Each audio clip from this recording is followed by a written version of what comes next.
Okay, so Monday I was able to take a short video, a short clip of me at dialysis. There's a few things you don't see. One, most importantly, is the size of the needles that go into my arm. I don't know if you know anything about needle gauges, but the size of like a normal piercing earring, like what normal earrings come in, is like a 22 gauge. And the smaller the gauge number, the bigger the gauge. The needles that go into my arm are 14 gauge, which is about the size of a ballpoint pen tip. Maybe give or take. We'll just say give or take. Um, why? There's like this little shadow up here in the corner of my. No matter where I go. Get out of here. Go. Is there something on my. Weird. Anyway. Now there's one down here too. What the fuck? Anyway.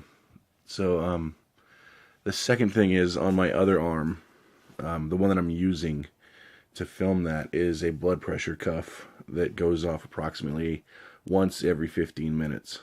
So it's like it's basically like being tied down, because if I move my left arm where the needles are, it sets off alarms on the machine behind me, because it fucks with the flow or something. And then it never fails every time I go to do something with my blood pressure cuff arm that wants to take your blood pressure.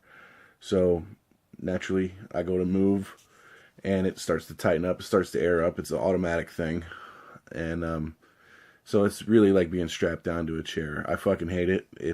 I get claustrophobic when I'm like that, and I'm thinking about asking my doctor for some kind of anxiety medicine or something for it, because it really gets me anxious to where I've skipped appointments because I don't want to do it, which is bad. But I can't help it. I just get really fucking nervous, and like I get twitchy and like antsy, and like it's fucked up. But anyway, so yeah, here it is. It's like nice. It's really short, but I'll come back and wrap it up.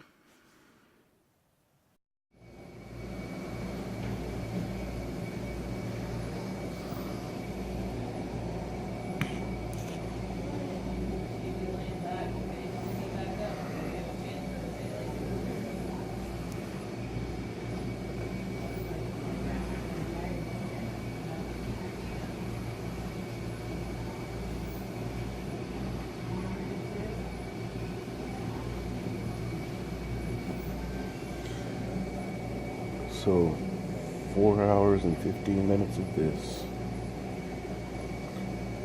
Want to add to this, give you a little rundown. Okay, so there it was. That fucking shadow is still there. I need a new phone. Anyway, yeah, there's a few things that you don't really see in there. Well, let me start by saying, first of all, I apologize, because when I took that video, I hadn't had very much sleep. I don't think I had any sleep, actually. I was pretty fucking beat. So I was kind of drowsy and out of it when I was talking.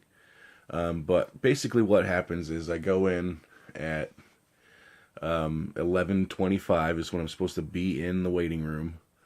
They're supposed to put me in. They're supposed to call me in there at 11:25. I'm supposed to be on the needles by 11:40.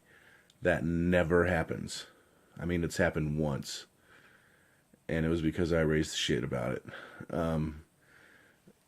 So usually I'll wait until about, anywhere from 11:30 to noon before I actually get called in there, and then it never fails. I mean, sometimes it's about 50-50. Like, the treatments will be smooth sailing one day, and then the next time I go in, my blood will be clotting or something, and it just, every time it does that, they have to fuck with the machine, and that just adds to the time. So I cannot say that I will be in there for 4 hours and 15 minutes. It's just impossible.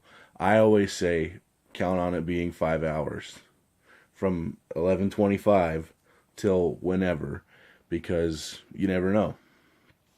And not to mention that if I have to pee or, God forbid, take a deuce, they have to completely pause everything, unhook the machine, and send me to the restroom. And I have had that where it's like, emergency time, like get me undone. And that's it's another thing. If you need to take a shit and it's like you've got stomach issues like bubble guts or something, you better let them know the moment you feel that shit. Because, literally, because, like I said, it takes probably about 5 or 10 minutes for them to get you off of the machine so you can do the green apple quick step to the bathroom. And then that just adds on to the time that you're there too. So, I mean, it can be hours. Then there's all time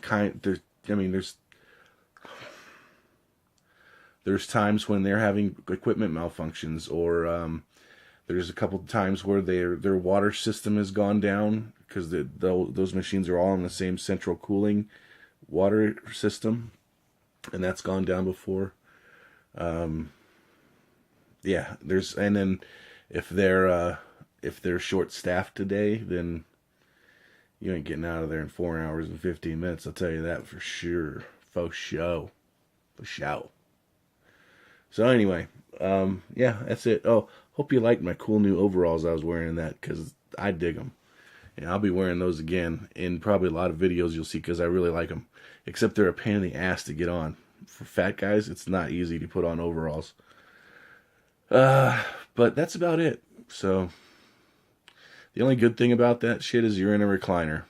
Oh, and let me tell you another thing. And it started happening in that very treatment after I got off that video. Towards the end of it, they, along with cleansing your blood, they also take extra water weight out.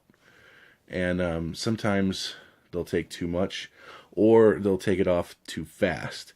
And when that happens, my legs, my back, my neck, my hands, pretty much any muscle, give or take, roll the dice, and just any muscle in my body could start cramping. Most of the time, it's my feet or my calves. But it can be anywhere. Usually after the treatment is over is when I'll start getting them in my hands. And my daughter was laughing at me the other day. We were trying to play cards, and my hand it looked like I had palsy or something. She said I looked like the guy from Scary Movie with the with the little hand and the mashed potatoes. Anyway, so yeah, that's it for now. Hope you enjoy this.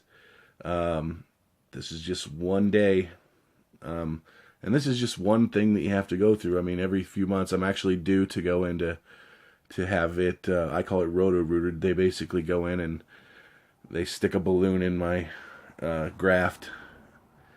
Which I probably should mention that. There is a plastic tube in my left bicep that they inserted in there. And that's where they just poke the needles into. So yeah, I have to go get... And it's not that needs to be cleaned out for some reason. It's a vein up here that gets clogged. And they send a balloon, like through a needle, into my arm, and up my shoulder, and through, like, it's right into my collarbone. And then they'll say, okay, deep breath. And I'm awake through the whole thing. And then they inflate this balloon, and it feels like my collarbone's about to break. And then it just goes down. It doesn't really hurt. It's really uncomfortable. And there's a lot of pressure.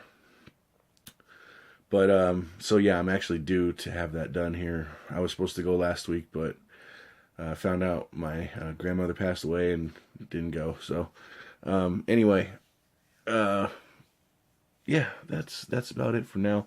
I think we're going to try to plan a camping trip here pretty soon for an upcoming video. I want to do some kind of, not really instructional shit, just kind of, just some bushcrafting stuff, and maybe I want to get into whittling. I saw this dude, sorry, on YouTube, named, he goes by Doug Outside, who does a lot of whittling, little figurines out of wood.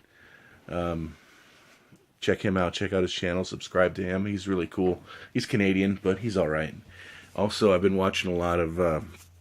Sorry, this arm's getting tired. I've been watching a lot of Joe Robinet, another Canadian guy. They do bushcrafting and a lot of not really survival stuff, but just like very basic camping and canoeing and backpacking stuff. I want to get into that stuff. So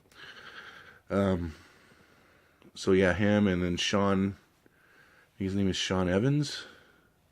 It's another one. Sorry, Sean, I can't remember the name of your channel. It's My Self-Reliance, something like that. Anyway, if you go to Joe or Dugout Sides, I'm sure you can find a link to it there. Joe, I think, has a link to it. But anyway, if you guys ever want to do some desert camping, let me know. We'll go out here, and I'll show you what it's like down in the lower 48s, out in the boondocks. Anyway, so yeah. Also, I mentioned in an Instagram video that we want to go to try to find the Morenci monkeys. There's a kind of a legend around here. Not many people even know about it, but legend has it there are monkeys living outside of Morenci around the mine area, because they used to use the monkeys in the mines kind of as canaries. And when they closed the mine down, they kind of ordered somebody to kill the monkeys, and he didn't have the heart to do it, so he just let them go. So apparently there's like a tribe of monkeys somewhere around Morenci, and I've talked to some people that live up there, and they say, yeah, it's true, but I've never seen anything other than rumors about it. I've never even seen a video or anything else. But so eventually I'm going to get up there, and I'm going to videotape that shit, because I want to see some monkeys in Arizona. Anyway, all right, signing off. Please like, subscribe, share, do whatever you want. And we'll talk again soon. Peace.